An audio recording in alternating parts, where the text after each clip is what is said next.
Bom, meus queridos, nós vamos iniciar hoje com o capítulo, nós vamos estudar ler unicamente o capítulo 6. Tanto o capítulo 6 quanto o capítulo 7 são capítulos grandes.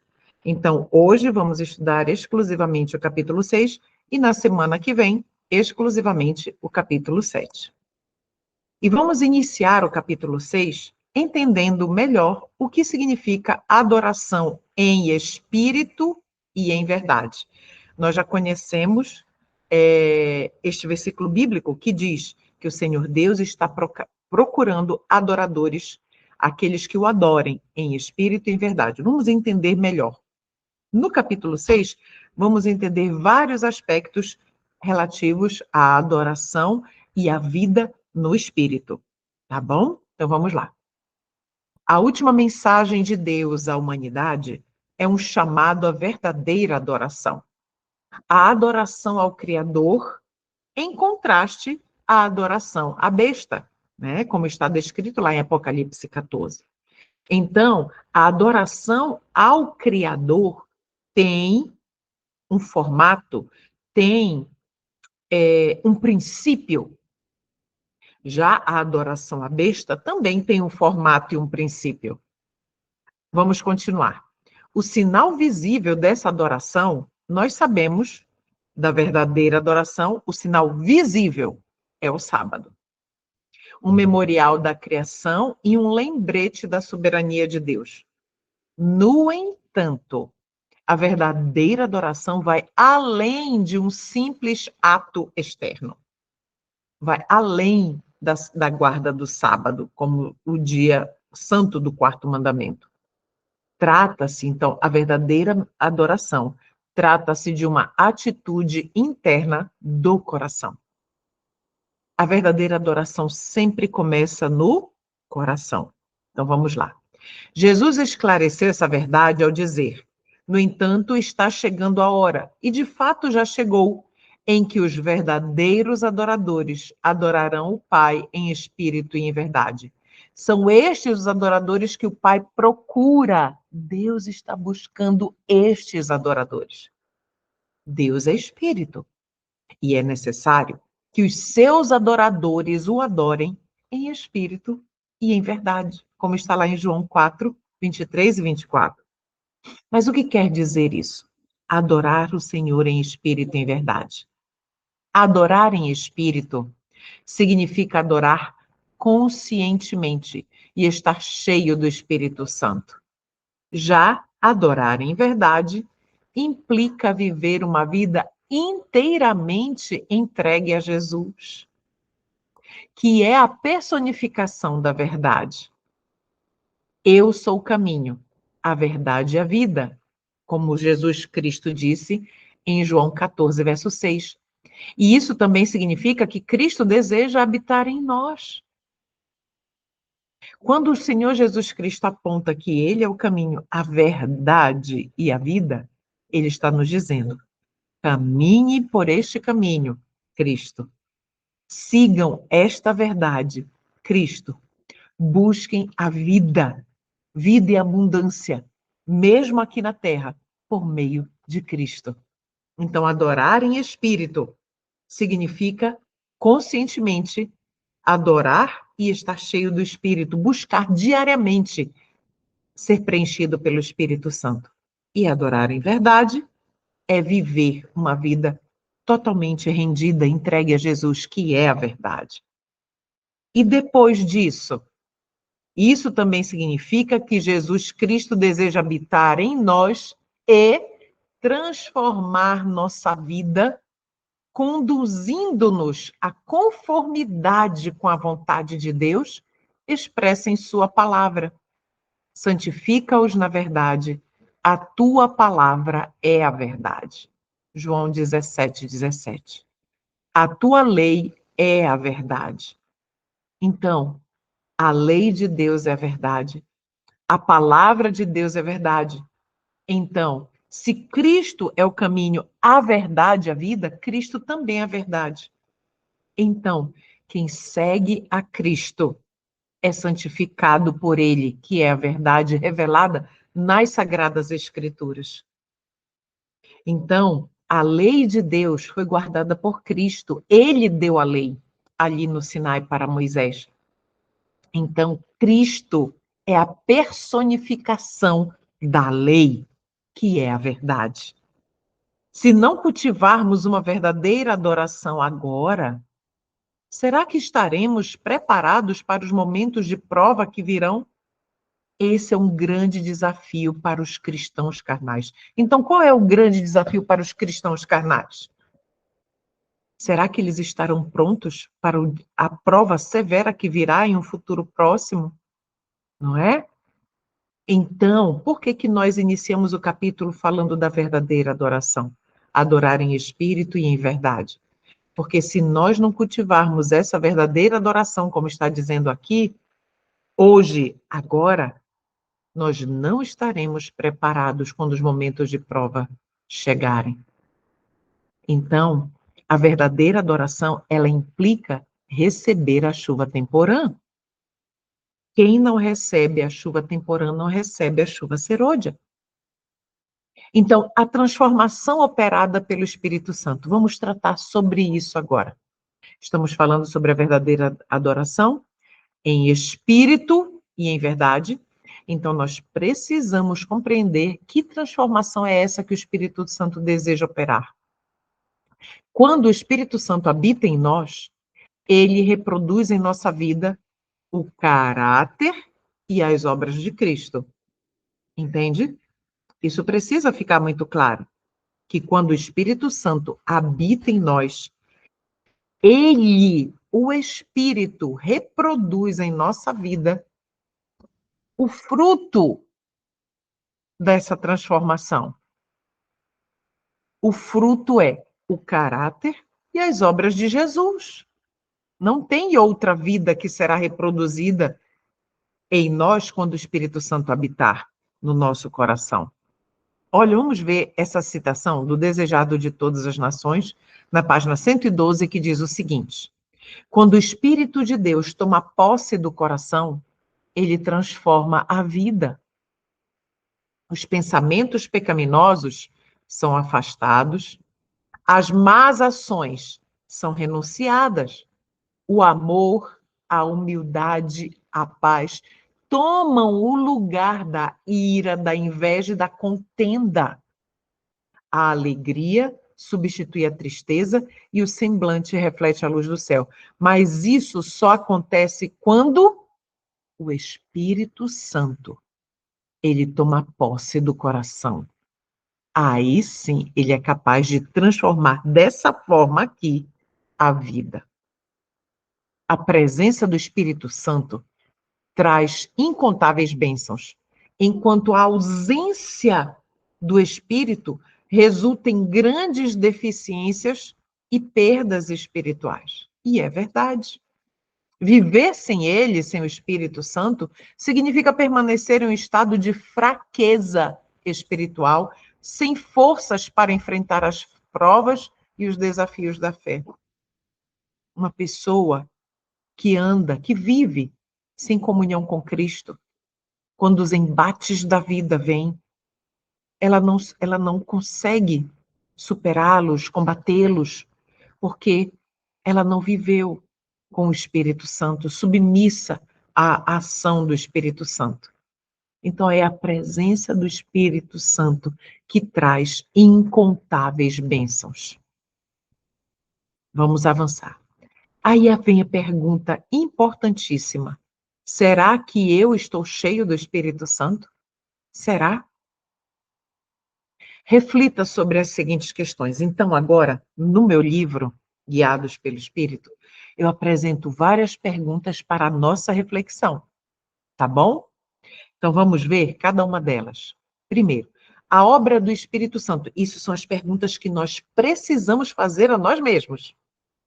A obra do Espírito Santo é evidente na minha vida?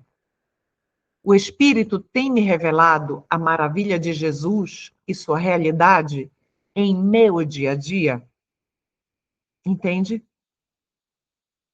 Será que eu tenho percebido a presença de Cristo por meio da ação do Espírito Santo na minha vida, no dia a dia? Será que eu tenho experimentado um novo tipo de amor pelo meu próximo?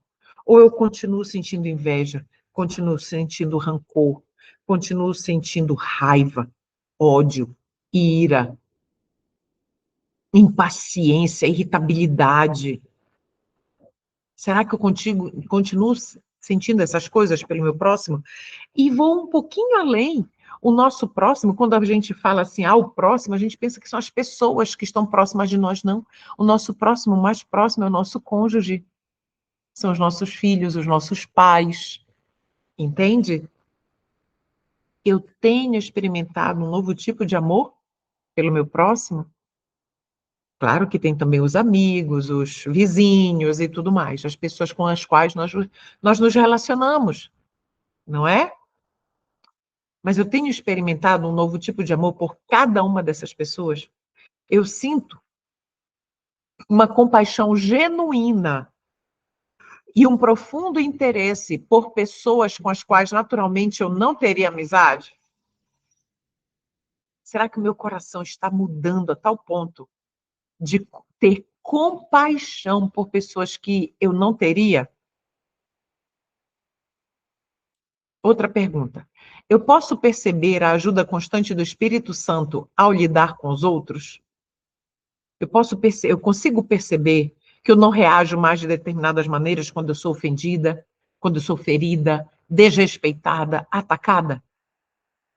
Eu estou aprendendo a reconhecer a sua voz, a voz do Espírito, e a ser guiado por ele, tanto nas pequenas quanto nas grandes decisões?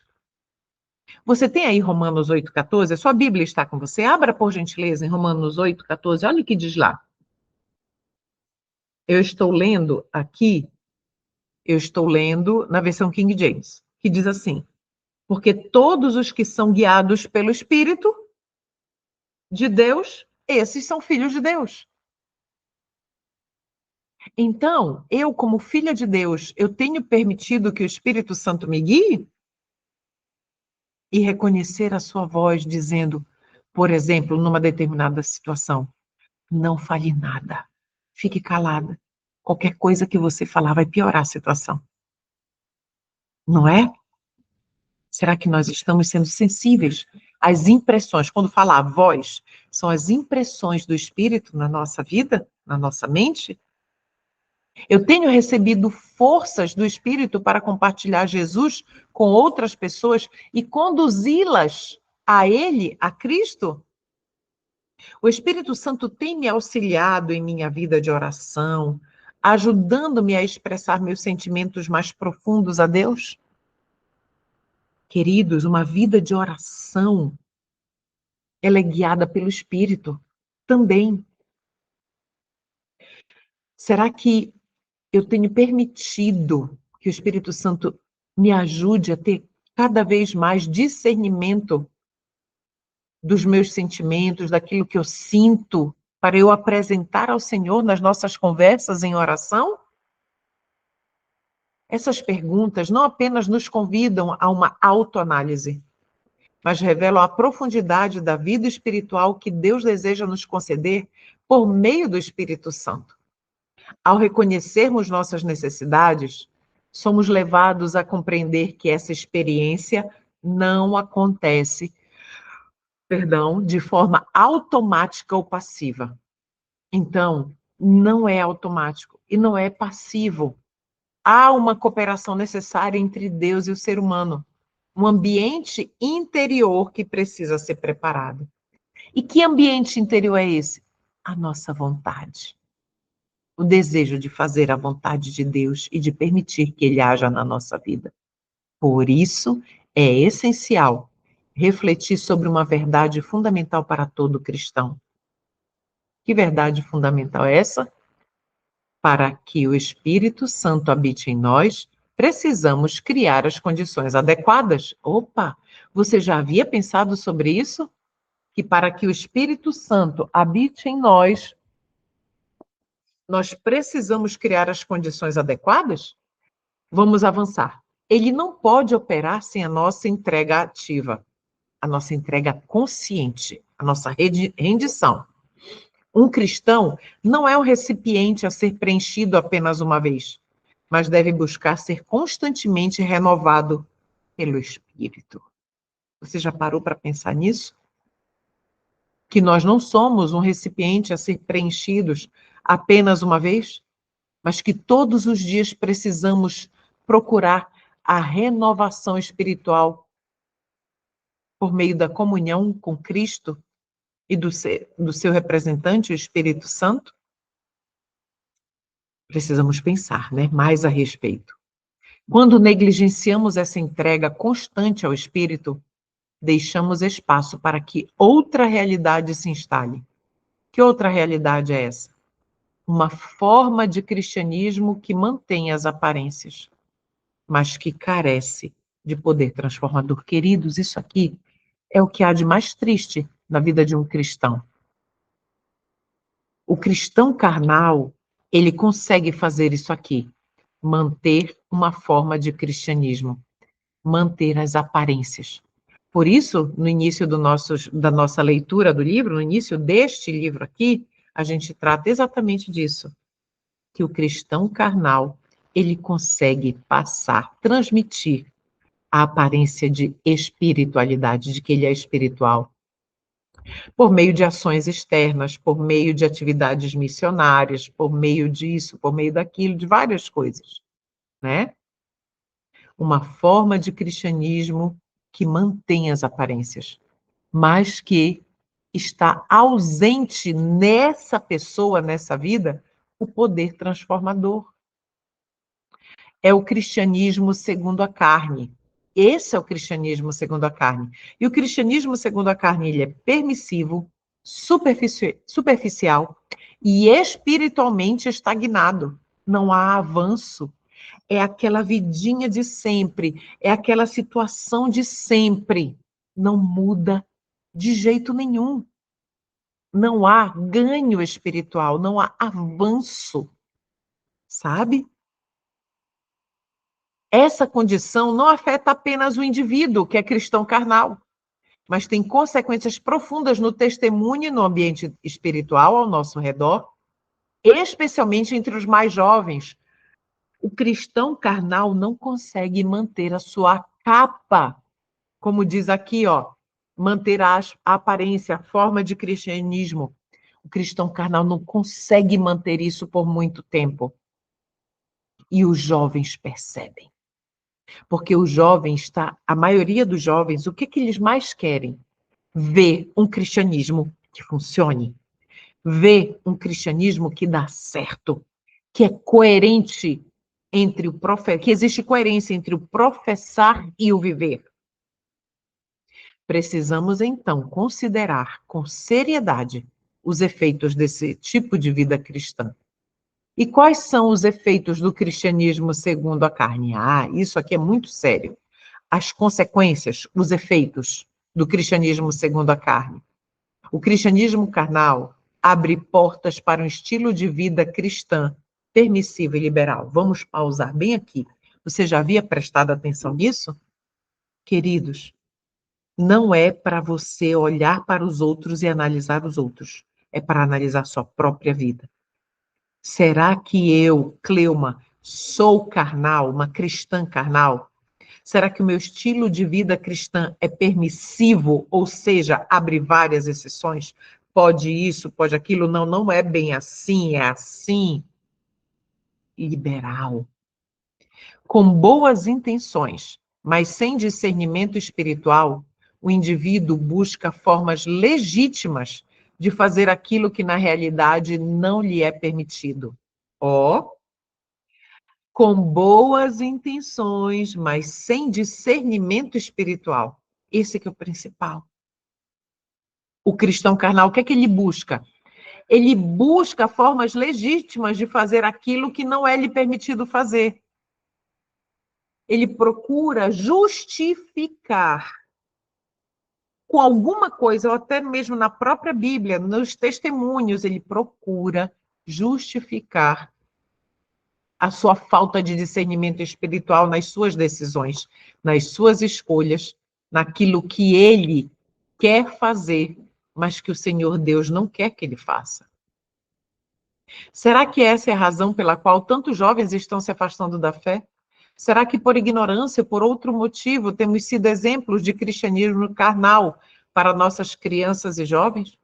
Como resultado, será que muitos deles se tornaram carnais e agora enfrentam o desânimo espiritual? São perguntas que nós precisamos fazer. Será que o meu testemunho levou alguém, algum jovem ou alguma outra pessoa? Será que a minha forma de religião, que é o cristianismo carnal, será que ele influenciou outros a se tornarem também carnais e a terem uma fé desanimada, uma fé que não é fé, na verdade, uma fé vazia de Cristo? A mornidão espiritual é um estado perigoso que conduz à ilusão e ao engano. Muitos professam o nome de Cristo, mas não lhe pertencem integralmente. A palavra de Deus nos adverte sobre as consequências dessa condição. Quais são as consequências? Cristãos com coração dividido são piores que os infiéis, pois suas palavras enganosas e a posição de falta de entrega leva muitos a extraviar-se. Entende aqui a influência? Cristãos com coração dividido são cristãos carnais. E o Senhor está nos dizendo que este tipo de cristão é pior do que aqueles que são declaradamente infiéis. Por quê? Porque tentando justificar as suas escolhas incoerentes e em desarmonia com a vontade de Deus, que aqui o texto inspirado chamam de palavras enganosas, isso leva muitos a se desviarem da verdade. A citação continua. Os infiéis manifestam sua bandeira. O cristão morno engana ambas as partes. Olha só. Os infiéis, eles são declaradamente infiéis, mas não o cristão morno. O cristão morno, ele engana tanto os fiéis quanto os infiéis. Nem é bom mundano, nem é bom cristão. Satanás serve-se dele para fazer uma obra que nenhum outro pode realizar. Satanás usa os cristãos carnais, que são mornos, ele usa como instrumentos seus para levar outros a também se tornarem cristãos carnais e assim perderem a salvação. Cristãos mornos. Essa citação está na nossa alta vocação, uma meditação matinal.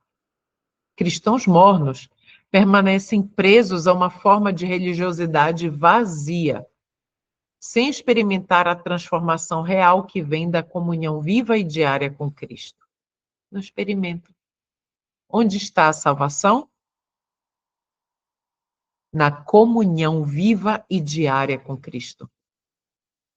Não estão plenamente no mundo os cristãos mornos, carnais, mas também não pertencem verdadeiramente a Cristo. O único caminho seguro é render-se completamente ao Salvador, permitindo que Ele reine no coração e transforme a vida pela sua graça. É isso.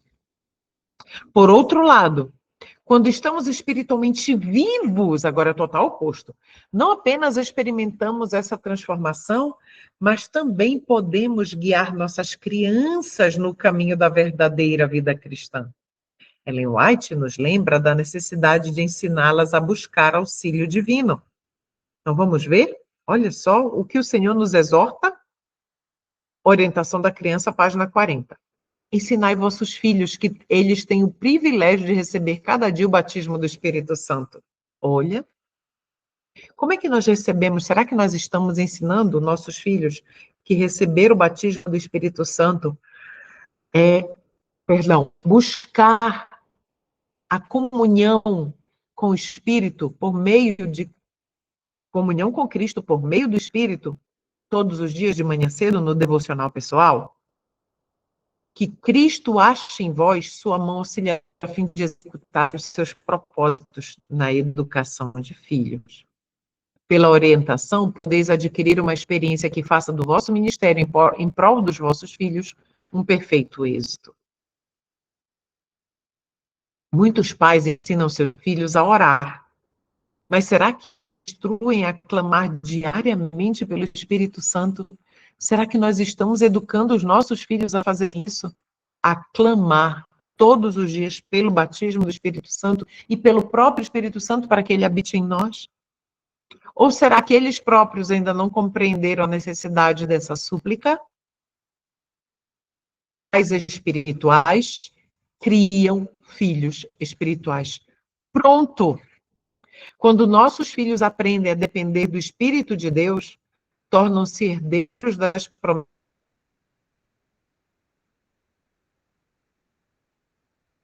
promessas divinas, fortalecidos para enfrentar os desafios dessa vida. Viu? Isso que nós podemos deixar para os nossos filhos, para eles serem fortalecidos, aprenderem a depender do Espírito Santo e se tornarem herdeiros das promessas divinas e fortalecidos para enfrentar os desafios da vida. Nosso caráter cristão se revela na maneira como nos relacionamos com os outros. Você sabia disso? O nosso caráter cristão, ele se revela na forma que nós lidamos com as outras pessoas, nós nos relacionamos com elas. Será que promovemos um ambiente impregnado do amor divino? Ou apenas nos esforçamos para ser gentis e bondosos, segundo os padrões humanos? Essa é uma boa reflexão. Olha só. Será que nós estamos realmente vivendo segundo a verdade de Deus? Ou apenas estamos nos esforçando por esforço próprio para colocar aquela capa de cristianismo para sermos gentis e bondosos, como as pessoas esperam que nós sejamos? Lembre, o nosso caráter, o caráter cristão, se revela na maneira como nos relacionamos com as outras pessoas. O cristão carnal, por mais zeloso que seja, tende a criticar e julgar, esquecendo-se de que a verdadeira transformação vem de dentro para fora e não de meras reformas externas. Mesmo ao ensinar os mandamentos de Deus, precisamos lembrar que é o Espírito Santo quem convence e opera a mudança. É somente pelo Espírito. Os cristãos liberais, por outro lado, que são os cristãos carnais, correm o risco de tratar as coisas espirituais apenas com superficialidade, ajustando-se aos costumes do mundo e diluindo a verdade. Um exemplo de pensamento de um cristão liberal. Não, eu faço a minha lição da escola sabatina, eu frequento a igreja todos os sábados, domingos e quartas-feiras, eu jejuo uma vez por semana, eu faço isso, faço aquilo. Entende? Mas e a própria vida transformada? Aonde está? O fruto do Espírito está sendo dado? A solução não está em escolher entre dois extremos, mas em seguir o exemplo de Cristo. Essa é a solução. Ele nos deu um mandamento fundamental. Um novo mandamento lhes dou: amem-se uns aos outros. Como eu os amei, vocês devem amar-se uns aos outros. Com isso, todos saberão que vocês são meus discípulos, se vocês se amarem uns aos outros. Entende? Esse amor não é mero sentimento humano, mas a manifestação do amor ágape. E que amor ágape é esse? É o amor divino que só pode ser derramado no coração por meio do Espírito Santo. Eu tenho pedido ao Senhor em oração que Ele me ajude a amar mais. Porque o meu coração, ele tende a ser duro, sabe? O meu coração, ele tende a julgar o próximo. Então, é somente o amor ágape, ele só pode existir em nós, se o Espírito Santo implantá-lo em nós. Então, vamos ver o que a serva do Senhor diz aqui. Supremo amor por Deus e desinteressado amor mútuo, eis o melhor dom que nosso Pai Celestial pode nos conceder. Então, vamos lá. Qual é o melhor dom que o nosso Pai Celestial pode nos conceder? Supremo amor por Deus e desinteressado amor ao próximo. Vamos avançar.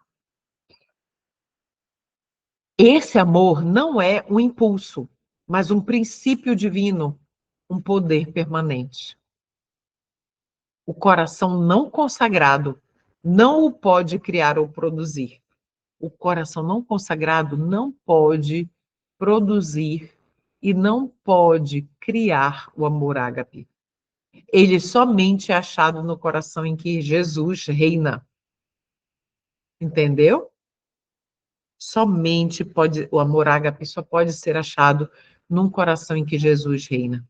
Cristo habita em nós quando estamos cheios do Espírito Santo.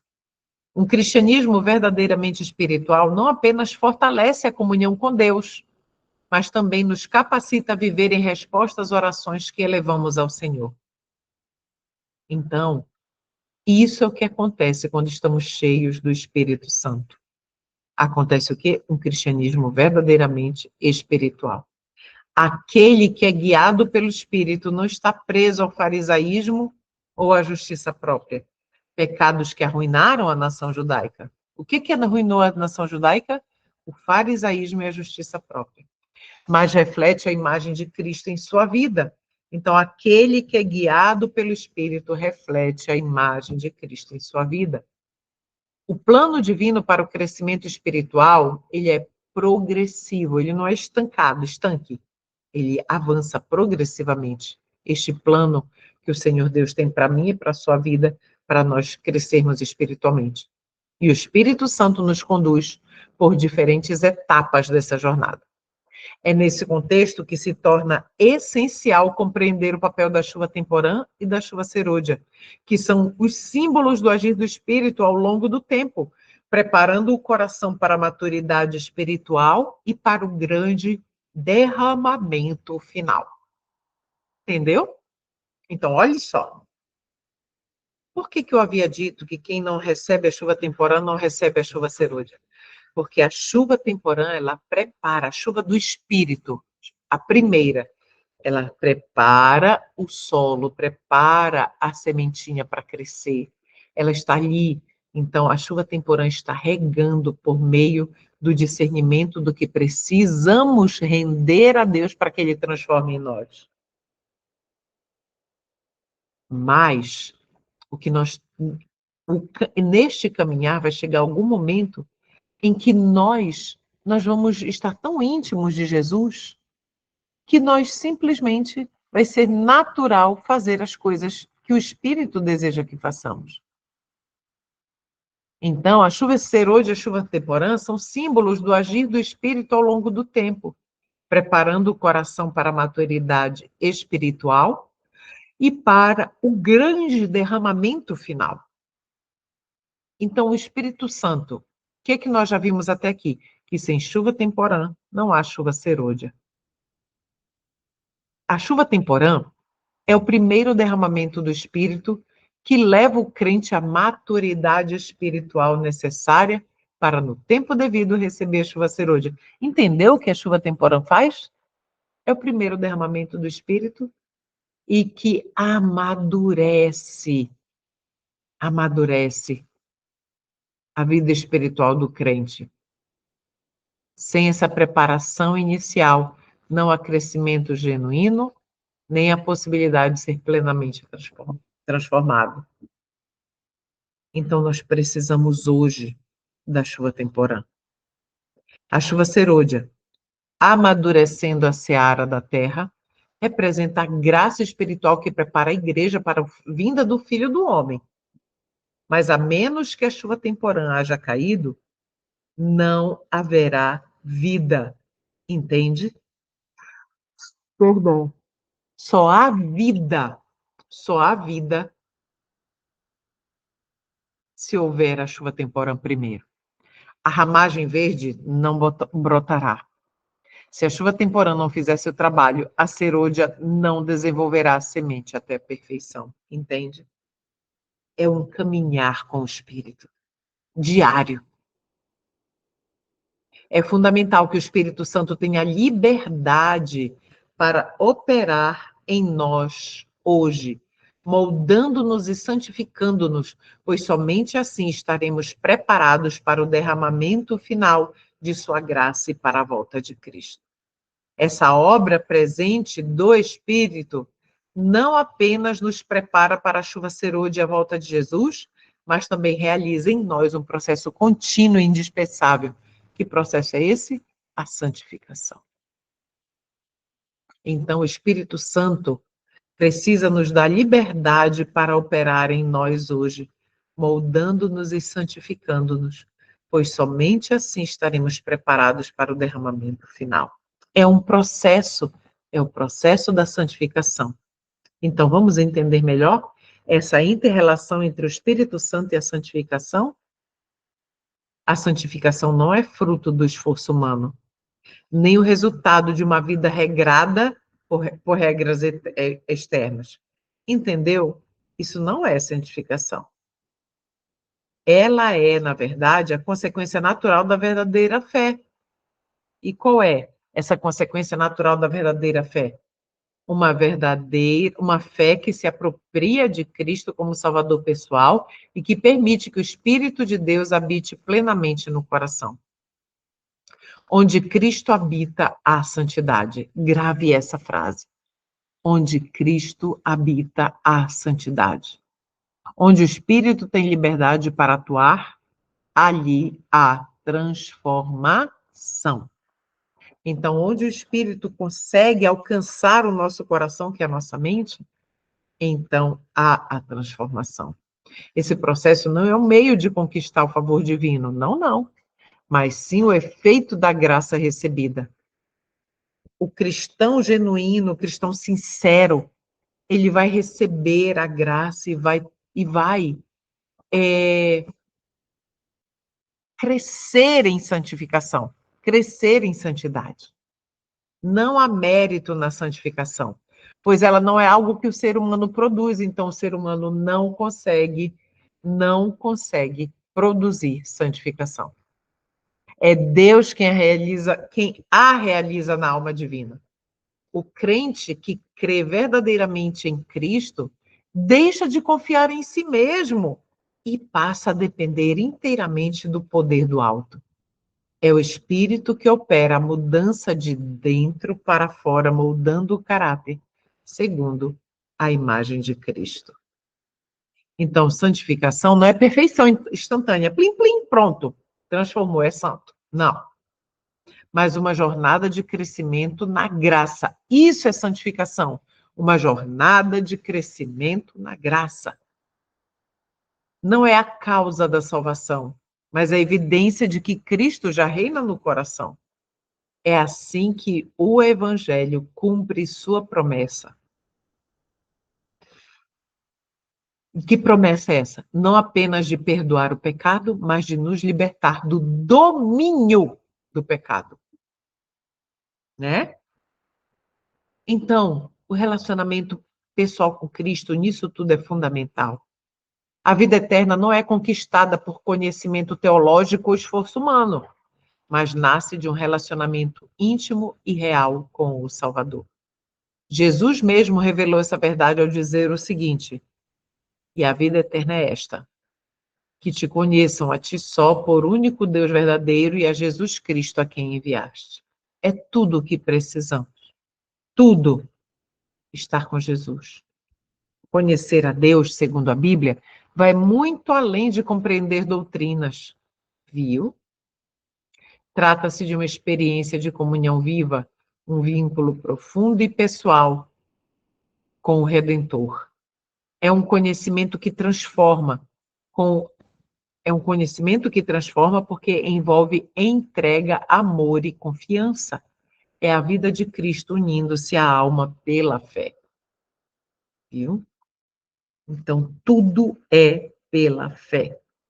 caminhar com sua filhinha ali, uma mãe que está caminhando, a mãezinha está enferma, e ela tem um bebezinho ali para cuidar. Já pensou nisso? A sua jornada, dependendo da jornada espiritual que essa mãezinha tenha, ela vai ser aquele momento de cuidado com a sua filhinha, com o seu bebezinho, aquele momento o que vai acontecer nos momentos de crise que ela vai ter ali, de situações difíceis, né? Então, se ela teve antes uma vida de entrega, de amor e de confiança, esse momento com o seu bebê, sua bebê ou seu bebezinho vai ser totalmente diferente de uma mãe que não teve esse momento, não teve essa entrega, não teve essa comunhão espiritual com Cristo, a fim de que ela se tornasse uma mãe segundo o coração de Jesus. É a vida de Cristo unindo-se à alma pela fé, que vai produzir um vínculo com o Redentor. Essa união, no entanto, só é possível quando o Espírito Santo encontra espaço para habitar no coração. Ele é o agente do céu que nos une ao Filho de Deus. Viu? É o Espírito Santo que nos une a Cristo. É Ele quem nos revela o caráter de Cristo, é Ele quem inspira o arrependimento e gera a fé, é Ele quem molda o nosso viver e nos mantém conectados à fonte de toda a vida. É Ele. Sem essa presença divina em nós, a religião se torna apenas uma forma, uma aparência sem poder.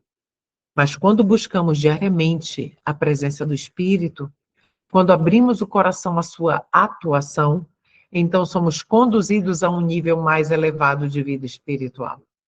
O Espírito nos atrai a Cristo. O Espírito nos ensina a confiar nele e nos transforma, passo a passo, à imagem daquele que nos amou primeiro. É o Espírito que faz isso tudo.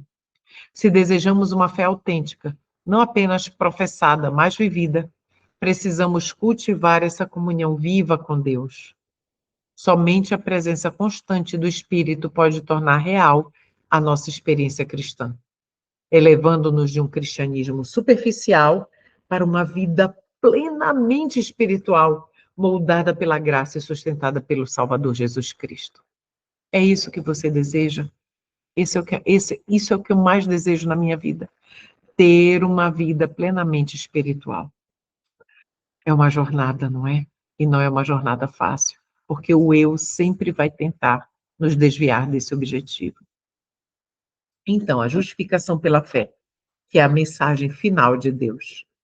A última mensagem de Deus ao mundo é um convite de misericórdia, um chamado para que todos recebam o Evangelho eterno. A boa nova, e o Evangelho eterno, o que é o Evangelho eterno? É a boa nova de salvação pela fé.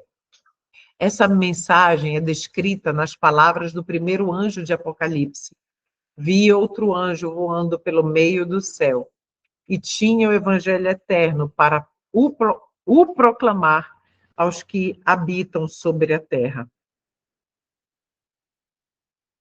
Apocalipse 14, verso 6. Então, este Evangelho, esta mensagem, vou voltar aqui, é o convite de misericórdia. É essa mensagem que nós precisamos levar ao mundo. Mas o que é, em sua essência, esse Evangelho eterno? É a justificação pela fé em Cristo Jesus. E o que é isso? É o ato de Deus declarar justo o pecador que crê. Simples assim. Olha o que está escrito em Efésios 2, 8 e 9. Porque pela graça sois salvos, por meio da fé. E isto não vem de vós, é dom de Deus. Não vem pelas obras. Não vem pelas obras para que ninguém se glorie. Entende? Não vem pelas obras para que ninguém se glorie. Tudo é pela fé. Antes de proclamarem essa mensagem ao mundo, os filhos de Deus precisam experimentá-la profundamente. A gente precisa pausar aqui. Antes de proclamar essa mensagem ao mundo, os filhos de Deus precisam experimentar essa mensagem na sua vida pessoal profundamente. E essa mensagem não é uma teoria apenas a ser pregada, mas é uma realidade a ser vivida. Aqueles que anunciam, devem conhecer pela experiência pessoal o poder libertador da graça, conhecendo a Cristo não apenas como Salvador distante, mas como aquele que perdoa, transforma e habita no coração. Quando isso acontece na nossa vida, nós somos justificados. Quando o Salvador reina nos pensamentos, guia as palavras e molda as ações, a obediência se torna fruto natural da vida que está unida a Ele pela fé. Isso é lindo. Quando o Salvador toma posse de tudo em nós, quando Ele reina nos nossos pensamentos. Então, tudo, as nossas palavras, as nossas ações, tudo, não é? Tudo isso junto na nossa vida, vivendo, sendo praticado, sendo uma realidade natural, que é uma transformação que o próprio Espírito opera em nós. Então, obedecer vai ser a coisa mais natural, né? Vai ser natural. Essa é a luz que deve iluminar o mundo nos últimos dias. Vidas transformadas pelo poder do Espírito e justificadas pela fé. É a glória do caráter de Cristo, refletida em um povo transformado por sua graça, vivendo pela fé e revelando ao mundo o que significa ser justificado e santificado nele, em Cristo. E assim se cumprirá a profecia. Que profecia é essa? Depois destas coisas, vi descer do céu um outro anjo que tinha grande autoridade, e a terra foi iluminada com a sua glória. Essas pessoas refletirão perfeitamente o caráter de Cristo aqui na terra. E o amor pela verdade, ele também é um fruto da plenitude do Espírito. Quando nossa vida está cheia do Espírito Santo, passamos a amar a verdade. O estudo da palavra de Deus se torna um deleite e colocamos em prática as lições que aprendemos. Mas o que acontece quando não permitimos que o Espírito Santo nos guie e governe? O que acontece? A Bíblia responde que perecem porque não receberam o amor da verdade para se salvarem. Então, quem não recebe o amor da verdade para se salvarem, então haverá a morte espiritual. Aqueles que verdadeiramente seguem a Cristo têm esse amor pela verdade implantado em seus corações. Você sabia disso? Então, é algo que vai acontecendo naturalmente e por isso não podem ser enganados. Mas como podemos obter esse amor? Só é possível tê-lo quando Cristo habita em nós por meio do Espírito Santo. Vocês percebem que a mesma coisa está sendo repetida de diferentes maneiras, com diferentes exemplos? Isso é uma metodologia para fixação, sabia disso? Será que hoje enfrentamos dificuldades para amar a palavra de Deus e as profecias? Se sim, devemos então refletir seriamente sobre os tempos que estão à frente de nós, que estão por vir. Porque apenas os que forem diligentes estudantes das Escrituras e receberem o amor da verdade, somente estes estarão ao abrigo dos poderosos enganos que dominam o mundo.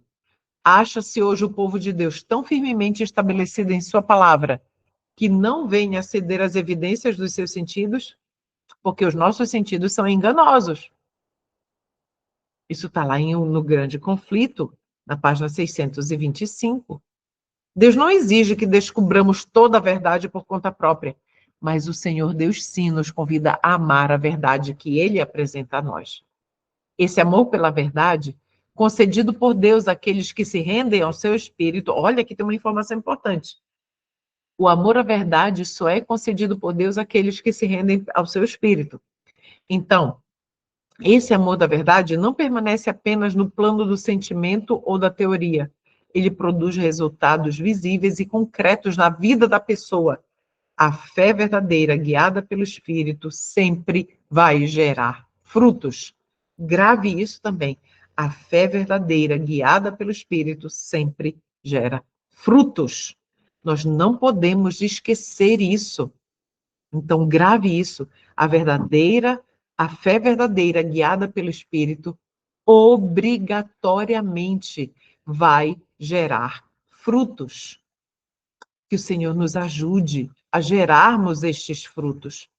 Nós precisamos do socorro do Espírito diariamente na nossa vida, porque é Ele que vai nos conduzir a Cristo, é Ele que vai nos santificar, promover, fazer produzir em nós os frutos, o fruto do Espírito. Obrigada por estar lendo aqui junto conosco. Vamos então agora agradecer ao Senhor por meio da oração? Vamos orar.